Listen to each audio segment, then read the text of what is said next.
Today I'm going to be showing you guys how to start seeds, and it's pretty easy. And I know some people might overthink it or think it's this really daunting task, but I'm going to show you how simple it is to start your own seeds. And the reason why you would want to start your own seeds is, one, they're cheaper. A packet of seeds is like $1 at the cheapest, and it can go up to $4 for the really like specialty items.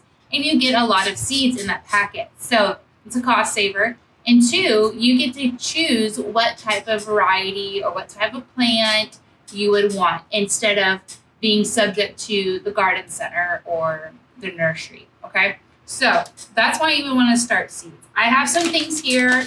I have some seeds ready to go with their labels. I have some seed starting mix, my soil tray, and then my seed cells, and my water can. So let's talk about soil when you start your seeds. Typically, you're going to want to get some type of seed starting soil.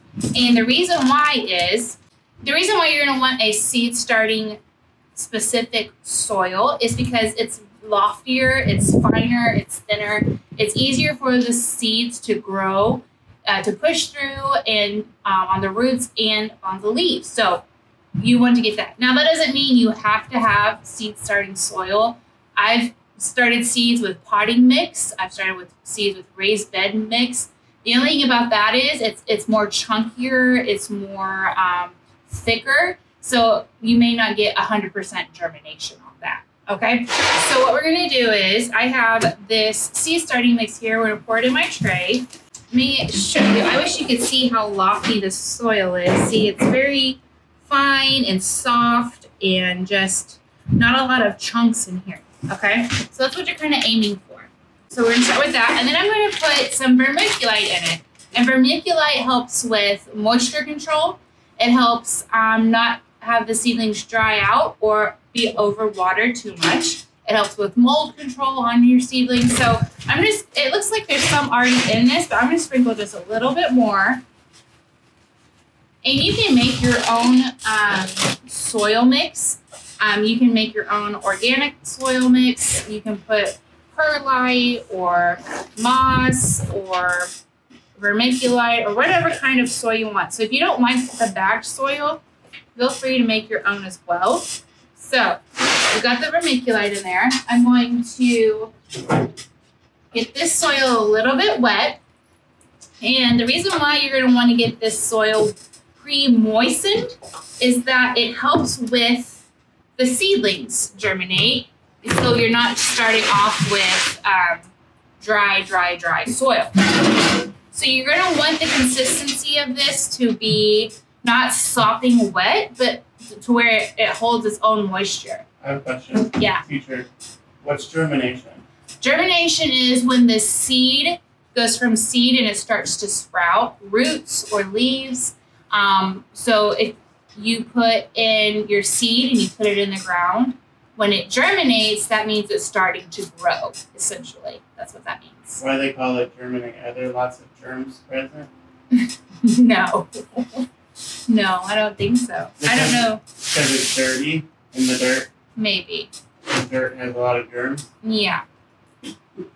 Okay, so. I've just always wondered. I don't know where that science comes from. It's probably some sort of Latin term. I think it's probably is Latin, but I think it's the process of when the seed goes from seed form to starting to grow, starting to put on life. I think that's what that means. Yeah, of course, yeah, that's what it means, but where the name come from? Oh, I have no idea. Wondered. It's probably Latin or Greek or something. Like most plant things. Like most. Fertilius mombatus. Yeah. Also known as the tiger lily. The tiger lily. I don't know if that's the name for it. Don't quote me on that. You can put the actual Greek name for a tiger lily down here at the bottom. If you know the botanical name for tiger lily, please comment down below. Okay, so you want your soil to come together when you clump it like that, but you don't want any like water coming out of that clump. So you don't want it to overwater, and it's kind of you can always put more water in, essentially, or you can always put more soil in. So, all right, I think this is pretty good. See how it comes together like that? But there's no like draining moisture out of that. That's what you want. Okay? All right. So now we're going to get a tray.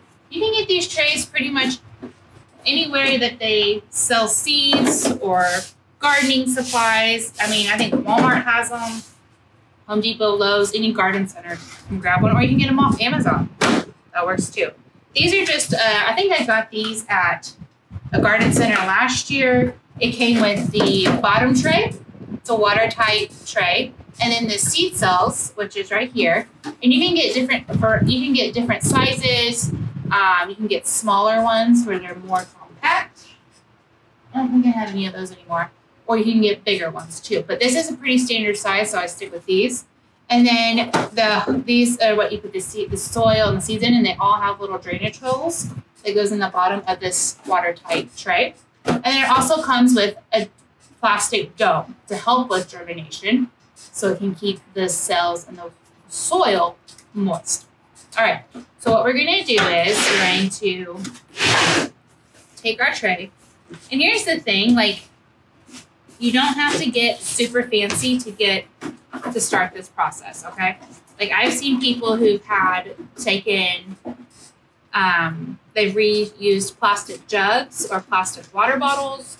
I've seen people use paper towel rolls or toilet paper rolls to put their seeds in.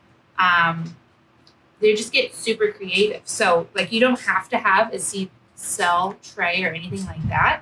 So don't feel like you have to go buy these things out. And the same goes with seeds. Like, I personally have started seeds from a previous vegetable. Like I think it was last season, we grew Scotch bonnets from a Scotch bonnet pepper. We just pulled out the seeds of that pepper and dried them out and started a whole thing. And that was our most productive crop that year. Or you could go to, I know Dollar General or like the dollar stores have things like seeds. Walmart, of course, garden centers might have some seeds, or you can order them online. So, and that just depends on how much money you're wanting to spend and how much quality you're wanting to spend. Obviously, if you go to a store, you're kind of limited on what's available at the store. But if you purchase online, you can choose whatever you want. So, and you get a little bit higher quality with certain retailers. For example, I like to buy my seeds, when I buy my seeds in the winter, I like to buy from Baker Creek Seeds. I like to buy from Botanical Interest, which I know there are some garden centers that sell Botanical Interest here in Texas. And I like to buy from, what's that other one? I forget. What's that other one? Botanical Interest. Oh, Burpee. But you can get Burpee at Walmart as well. So those are just some like name brand ones that you could do. So it just kind of depends, you know. I've done my own seed, and I've tried some from Dollar Tree, and I've tried some from all of them, and it just depends on what your budget is and what you're wanting to deal with. Okay. I think, let me see, get one more push down. So, now you can see my seed tray is pretty full, and you're going to want to kind of push it down and get as much room in there as you can, and then just sprinkle it on top. You want to make sure there's not a lot of air pockets in there, because if you have some air pockets in there, it won't be good for germination. A next tip that I would recommend is getting a dibber or a chopstick or a pencil or something that is about that size. These, I got this and another little tool that came with these tray sets. So it came with it, so I didn't have to buy it. But you can use a pencil, marker, whatever. So what I like to do is I like to go ahead and put some holes in there just so I can go ahead and get a start. Okay, so today we're going to be doing 9 different items. And I like to go long ways, this way, just so I can get 1, 2, 3, 4, 5 of one thing instead of getting 3 of so many. You can do it either way. So the first one we're going to do is this hard-shelled gourd. It's a birdhouse. This is one of the new ones I'm doing this year. So I'm going to go ahead and put the tag in here. And this is from Botanical Interest, and it's super cool because Botanical Interest has so much information on their packets. On the back, they have a little cutout tab if you want to do that. And then once you open up the packet, like if you tear it open, there's more information inside. So these are fantastic. So let's just pour some of these out. And these seeds are huge. Huge. That's 1 seed. Normally, I like to put 2 seeds per cell. That way, if one of them doesn't germinate, you have a 50-50 shot that the other one will. And that has proved very helpful for me. And I know that's kind of a common practice with other gardeners that I've watched. So, but this is such a big seed. I'm only going to do 1 per cell. And then we're going to take our seed, put it in the hole, and I just do it all the way down. I try to do 1 step all the way through and then do the next step, just because I get lost. You do 1 seed? If it's a big seed like this, I usually just do 1 seed because they're so large. It's higher probability that it will germinate. It's my favorite word. Probability? No, germinate. Oh, germinate. Okay. Well, hello. The next one we're going to do is a specialty item, which is new to me as well. And it is pumpkin on a stick. This is from Botanical Interest as well. And this is something that you can only get online. And it's heirloom. It is the little pumpkins on a stick. It is what it is. So this one, kind of a different view. It comes with its own specific packet. And I think because it's such a specialty item, they do that. If I can get it out, that would be great. So sometimes you might get pelleted seeds or specialty seeds that come in another pouch, and that is just because they're pelleted or they're specialty, or they're tiny, tiny, tiny, okay? Now a pelleted seed is a seed that has a special coating on it that might be a different color. If they're really tiny, they might be pelleted. And I've heard and I've experienced, if you get pelleted seeds, you're going to want to use them that year. The longer that they stay around, the less germination happens. So, if you get pelleted seeds, use them immediately. That's just what I've heard. So these are really small. They look like pepper seeds. So these I'm going to put 2 per hole. You might say, Rebekah, you're putting 2 seeds per cell. What if they both germinate and both grow? Well, great. You have 2 plants of the same thing. And what I do is I just thin them out. And you can do that 2 ways. You can cut it, which if you have a lot of them, that might be a way to go. Or you could separate them and pot them up in separate things, which is what I normally tend to do. The next one I have are the dishcloth loofah boards. So I actually grew these last year and I have a lot of tags left over. So I'm just going to put them all in their own cell trays, because when I pot them up, I'm going to do that anyway. And these are from Baker's Creek. And these look like sunflower seeds. So they're kind of big as well. But I'm going to put 1 seed per cell in this one as well. That's kind of like rhymed and I didn't need to. Okay, now that all of our seeds are in their cells, I'm going to take my dipper and kind of make sure that they're down in there and then just cover the little tiny hole with it. Pretty self-explanatory here. You could also, if you don't fill your cell trays all the way up, you could just do a little bit of soil, put your seed in there, and then top it up with more soil. I've seen that way done. Just want to make sure that the seed is completely covered and pushed down in there. Okay, so there we go.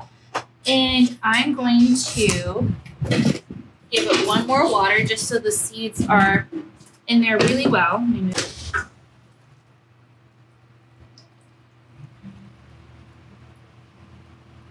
So here is our completed seed tray. We're going to take a dome, put it over there, And then we're going to put it on our little light, our shelf, our seed shelf. See? We're going to put it on our seed shelf over here. And they have lights on them. They'll be perfectly fine. And you're going to want to keep your dome on top of it until they've all germinated. So until you see some green pop out. You want to keep that on here. Now, some seeds, if you're growing like peppers or tomato, it's nice to have a heating mat underneath your tray. That's a tip as well. But for just plain old seeds that we're just starting today, this will be it. And I'm going to put it under the light. So I have 2 more trays here. I'm just going to do this really quick. I'll tell you guys what is in them after I do it, okay? Here we go.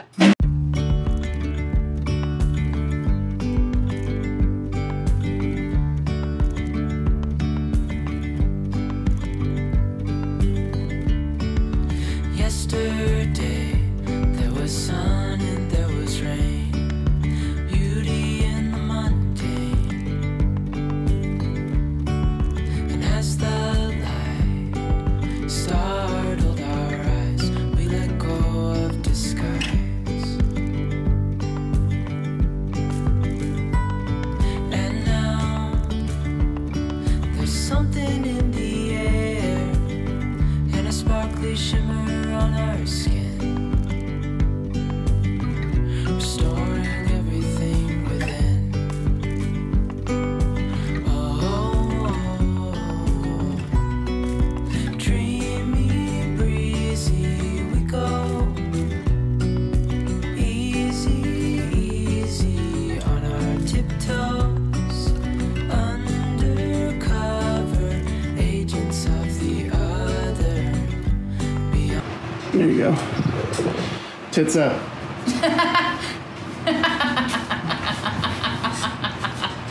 Oh man. Okay. All right. So I need to throw a disclaimer in there for. that's from Marvelous Mrs. Maisel. If you haven't seen it. For copyright reasons. Okay. All right. So we have the trays all seated. I'm going to show you guys what I put in these trays. We have Jack B. Littles, which are these. They're the small orange pumpkins. They're super, super cute.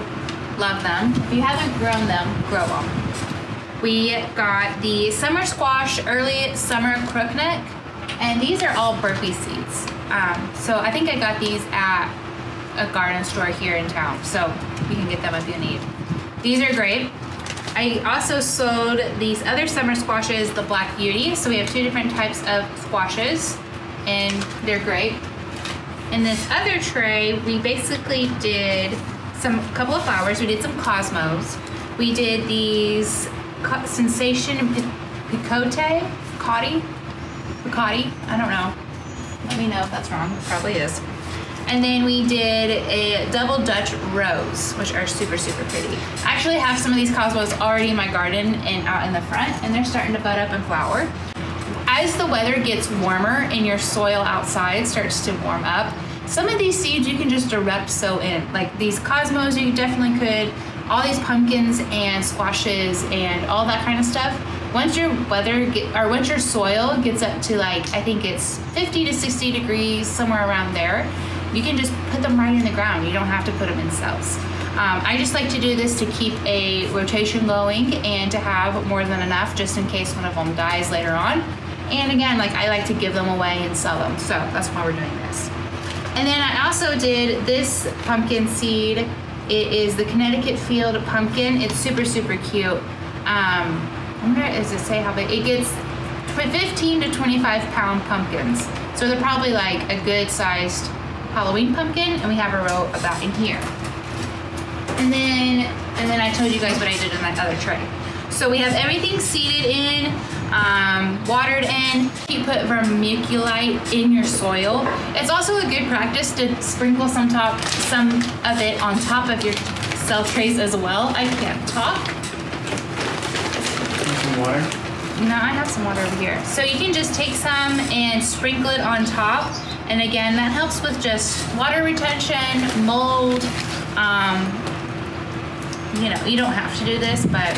Is it mold from the germs? Yeah, mold from the germs. Maybe that's where they get germinated from. No, it's not. What the heck?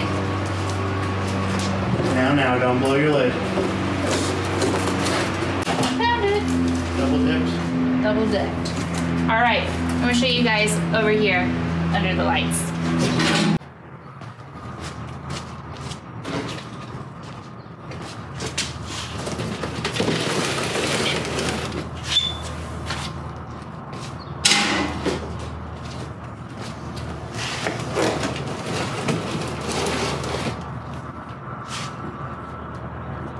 Okay, so this is my seed starting station, and you can do this on anything, any shelving system, or if you have a table, or if you want to do it actually inside your house. It's totally up to you. I've mentioned this before, but I actually think I got this offline somewhere. It was probably like 20, 30 bucks, I think. And then we got these lights off of Amazon. I will link all the information down in the description box so you can check it out if you like. But we kind of rigged a system here to where you can lower and raise these lights as the plant grows. So you can see here, I just put our trays down here, and the lights are as low as they go, and they're on top of the lid domes. And you're gonna want that just for germination sake. And as you can kind of see here, as the dome comes off and the plants start to rise, you can raise your lights with that. I know there are some systems out there, some seed stations out there where you don't have to raise and lower them. They're strong, the bulbs are strong enough to where they set up here and don't need to be lowered. I think Gardener Supply has one of those, but I think I'll find it and put it down below if you're wanting something like that. It's obviously a little bit more expensive, but if you're just gonna buy it once and use it years and years, it might be worth it. So anyway, so you wanna have the lights be able to raise and lower if you're gonna go this route. And what else is there? Oh, when you check your seedlings, now once you start a tray, you wanna at least come in here at least once a day, maybe twice a day if you can, and make sure that they are watered through, and you might want to change the tray around. So you can see here that these are going this way and the other ones are going horizontal.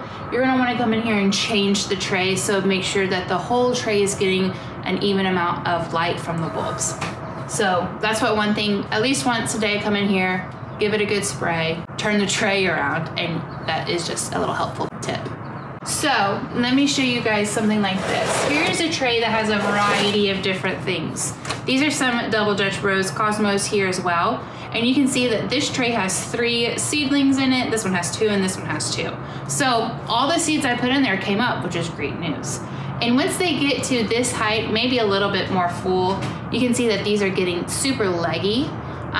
You're gonna wanna pop these out and pop them up. And what does that mean?